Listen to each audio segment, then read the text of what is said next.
মহামায়া সনাতনী শক্তিরূপা গুণময়ী, তিনি এক তবু প্রকাশ বিভিন্ন দেবী নারায়ণী, আবার ব্রহ্মশক্তি রূপা ব্রহ্মাণী, কখনো মাহেশ্বরী রূপে প্রকাশমানা, কখনো বা নির্মলা কৌমারী রূপধারিণী, কখনো মহাবজ্র রূপিণী ঐন্দ্রী, উগ্রা শিবদূতি, নিমুন্ডমালিনী চামুণ্ডা, তিনি আবার তমোময়ী নিয়তি।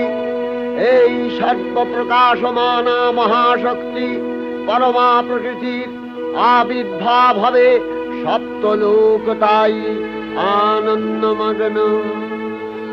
বাজলো তোমার